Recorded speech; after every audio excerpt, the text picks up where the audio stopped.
James, I'm going to pop off. So that was a great session. Thank you very much. All right. Hey, Take thanks care, for letting guys. me know. Cheers. Cheers. All right. So just want to give you kind of a high-level overview of the elements of communication. So observations is one of the first ones that we want to do, and identifying our feelings and needs, and then making a request. What's super important, like in getting started with this stuff, is what Jim and Jori Manske, trainers out of Maui, they call it the 0 step. So getting started with this practice. So the first part of getting started is about being present and acknowledging and being present of now, of the moment right now. And you do that through self-empathy. So having the intention to connect and having an openness to outcomes. So again, that being flexible with strategies is super important in this practice. And this first one is probably the toughest one for a coach and facilitator, being present. So basically giving yourself enough empathy that that you can be fully present in the moment. So without 0, then the practice can become mechanical and analytical, can be experienced as manipulative, and if corrective, it can even be violent. So, so with consent, we can contribute to learning by asking if they want to be coached in any way.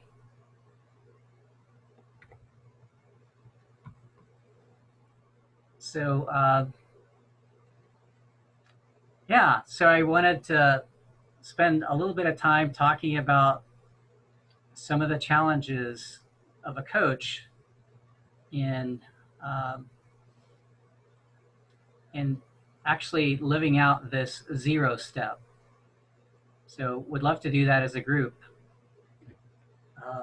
So what do you guys, do you see, what are the main challenges of a coach to be present, or to have their intention to connect, or to stay open to outcomes? What would you say are the challenges? For me, sometimes I get overextended. I'm asked to coach maybe too many teams at a time, and I lose the ability to kind of focus and be present because I've got so much on my mind. So hard to stay present because you have so much on your mind. Yeah. Sorry, go ahead. No, please. I thought you were complete. Please go and finish. I was going to read out that Shu An was saying that the coach is being given mandates. Yes. Mandates. Right. So it's hard to stay open to outcomes, right? To remain open. So mandates by management. Yeah. By the leaders. By management. Yeah. Anything else? I was going to add wearing multiple hats. Yeah. So this is really big for me, to the point to where sometimes I physically change hats to signal how I'm showing up. Yeah, like, I don't know, maybe Scrum Master, developer. Line manager, coach, yeah, product person. Yeah, it's I could go on for a while, but for the sake of brevity, I'll Yeah, and can we call out that creates task switching right? Task switching overheads.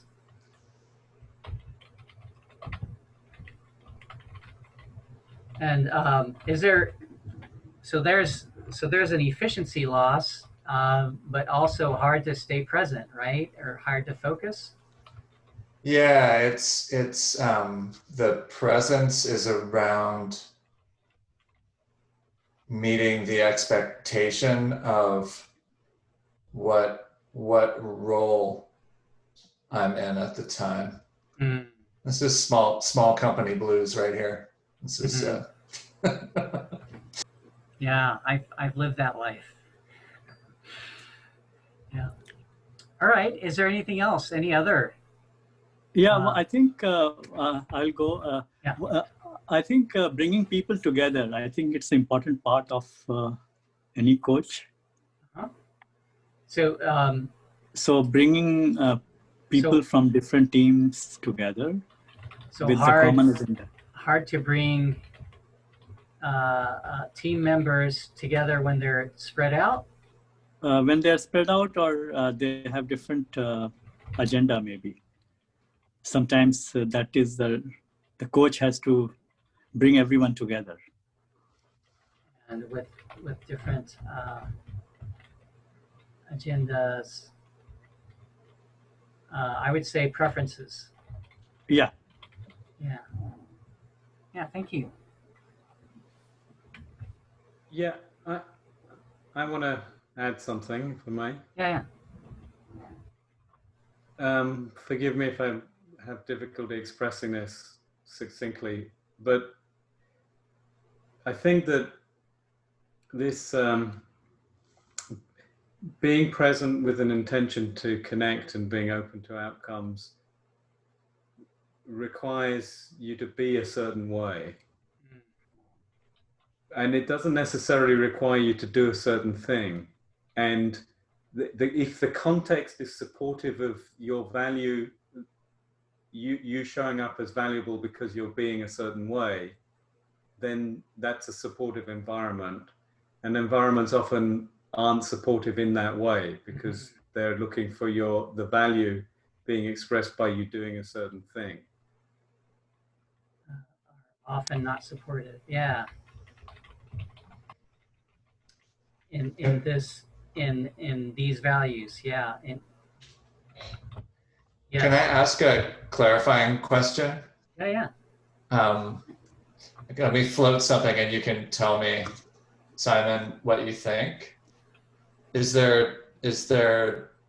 I'm sensing a tension between showing up as a coach and showing up as an expert.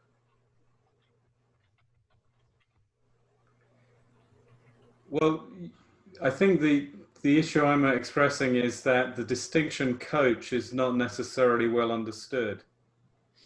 So there's the act of coaching, the acts of coaching, the expectation around what you get done. And those may be different from who you show up being.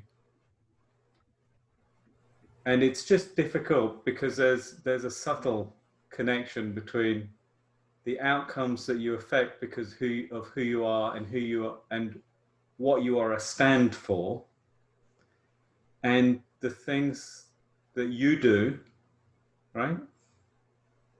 So if you've got a long to-do list that you have to satisfy in order to satisfy some expectations, that's different from having a presence in the environment that's a stand for a certain way of being that manifests outcomes that are not things that you do, but are things that are facilitated by your presence. Did that make sense as a response, Joe? I think I'm hearing what you're driving at, the kind of the coaching in the International Coaching Federation sense of believing the other person, whether you use coactive or whether you use whatever stance you use, that all the power lies with the other person to solve the problem, and that they're fully capable of solving that problem, and you're showing up as a mirror, and that's your role. And how unusual that space might be. It's an unusual phenomenon to be present, to encounter, and unfamiliar for people in an environment that may or may not support that. So the context is significant then. Yeah. Yeah, and I want to say that in my experience, a lot of the environments in Silicon Valley aren't necessarily supportive of this. So, and that's why. I pulled it out as a sorry, James. Yeah, I'm agreeing with you. It's challenging, and I also want to call out that there's an element of choice that I think is important. That as coaches, that we need to hold the line for a set of values and principles. That we got to stand for something, a set of values. Otherwise, I don't know. In some cases, there might not be a match between my preferences as a coach and the organization's preferences in environment and sustainable pace and all of that stuff. And so I might choose to go elsewhere or start my own business. But I think it's important to have the dialogue and especially companies that are interested in evolutionary change and cultural change, to be able to engage the leadership, especially people that help to set the environment of an organization, and to meet them with their needs, because the organization has needs too, and to have these conversations at the intrinsic motivation level, I think is really it's more effective as a change agent than trying to just lock heads at strategies and preferences. But I think it should go this way. No, but you want it to go that way, and it's really not a win-win conversation. So was that sort of what you were bringing up, Simon? Sort of the environment piece? Yeah, the environment might not support what I took as the thing that you were pointing at. Yeah, and I guess what I want to add to that is that as a coach or even a scrum master, that there is power that I have to exercise while I'm in the role. So I have choice. I do have choice.